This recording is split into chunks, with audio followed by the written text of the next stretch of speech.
Alrighty, it's time for your TNA Impact review. I decided want to do just another review of the Live Impact tonight.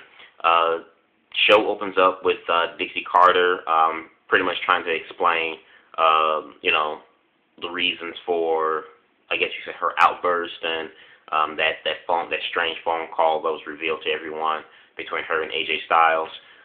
Christopher Daniels and Kazarian comes out and, intimidates her, threatens her. AJ comes after and chases them off to make the save for Dixie. And then Dixie's husband, finally, real husband, comes out. He, tries to attend to his wife. He looks at AJ, punches AJ in the face. Now, the problem I have with this is that when AJ got a sock to the face, AJ fell down and he got right back up. Like, come on, really.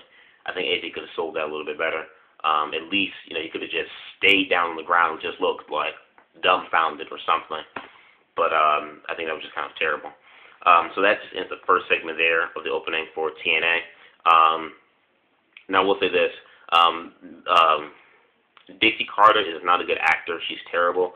She was terrible tonight. It looked like she wanted to crack a smile, and she wasn't very convincing and believable. However, I will say this, and I have mentioned the point before, that this is the first and only storyline I've seen that involves Dixie Carter where I'm interested in. I think having her with an affair with AJ and, Daniel Bryan and Kazarian, I think this makes an interesting storytelling. And to see how it started off from kind of being like a low mid-card, not even low mid-card, but just a low kind of overlooked storyline, going a couple of weeks back or a few months ago to how it's kind of escalates the way it is now. I think it's an interesting story. So after that segment, we get to the very first match between Austin Aries and Crimson. But before that, Crimson and Samoa Joe had a few exchange of words backstage.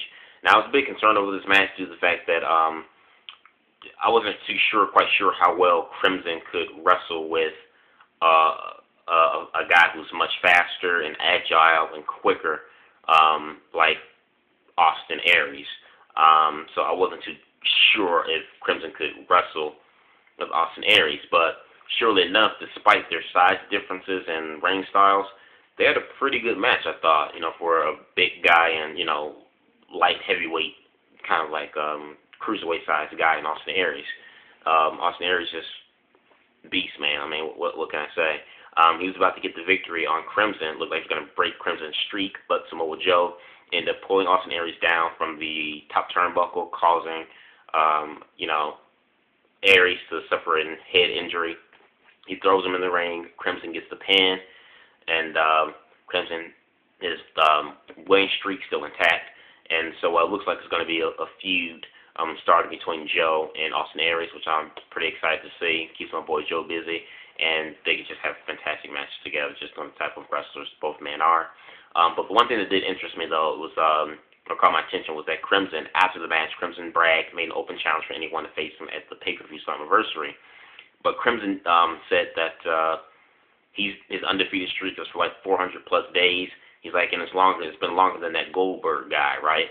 And one thing I just kind of find that interesting is because if you guys kind of remember over the last summer of last year or fall of last year, there's quite a few verbal exchanges through Twitter between Goldberg and Crimson due to someone calling Crimson or brought the attention to Goldberg saying that they're trying to build Crimson to the next you or something like that. And so they had a few exchange of words.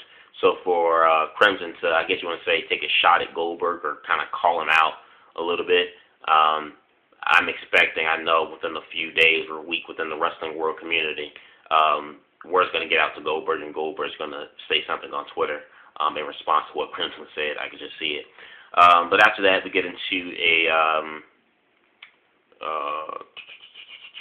what was the next segment we got into? My mind's going blank here, seriously. After the first match, I think the next segment we got into, and I might have it out of place or out of order, but Hogan comes out to the ring and announces that next week on Impact, the world title will be on the line. Bobby Roode comes out, raised hell, And I really enjoyed the segment between both Hogan and Bobby. Bobby proving he's just one of the best all right round heels in professional wrestling right now today. I enjoyed the segment. After the segment, we get into a solid, I would say a really good solid four-way knockouts number one contenders match between Miss Tessmacher, Tara, Velvet Sky, and Mickie James. This was good. Probably, like I said, the best women's match I've seen from TNA in a while, and better than any women's match on WWE has put on in months. They got the spots in. There was this one cool spot where Tara had Velvet Sky in a Boston Crab leg, and then Mickie James had Tara like in a kind of like in a cross face almost kind of like position, and then Miss Tessmacher had Mickie James and an arm lock, so a headlock. So that was pretty that was a cool spot there. But Miss Tessmacher ended up getting the victory and is the number one contender for the women's championship coming this Sunday. So that was a good solid match. After that, we get into a segment between Bully Ray and Joseph Park, a business brother, which we know is the best. Contract signing. Find no interest in this whatsoever. Nothing against Bully. I love him. He's still one of the best heels today in wrestling right now. But still, I just don't find this segment, the storyline, interesting. Shouldn't have gotten the time this guy. But still, moving on. After that, we get into a TV match with TV title match with Devon going up against Robbie E. It looked like Robbie E may have gotten the victory due to some underhand dirty cheating, but Devon ended up retaining the TV title with some help from Garrett Bischoff. Now, I really hope that this feud with Robbie E is done because Robbie E has been chasing Devon for the TV title for like the past 2 months now, and he's failed each and every time. Put somebody else in the TV title picture and have them win, please. And don't let it be Garrett Bischoff, please. But anyway, after that segment, we got into a match. We got into, and it was a decent match, but by the way. After that, we got into another segment with Hulk Hogan. He was about to go into detail about next week's Impact, but got interrupted by Mr. Anderson. And then Hogan calls out Jeff Hardy and Rob Van Dam and tells them that RVD, Hardy, and Anderson will have a number one contenders match, triple threat match, at the pay-per-view, and the winner of that number one contenders match will face the world champion at that following week's Impact for the world title. After that segment, we got into the main event match, which was a 3-on-3 tag match. Kazarian and Christopher Daniels and Bobby Roode going up against Sting, Kurt Angle, and AJ Styles. At first, AJ Styles did not appear, so it was a 2-on-3 handicap match for a while. Eventually, AJ Styles finally ends up coming out to assist his team members due to all the confusion and junk.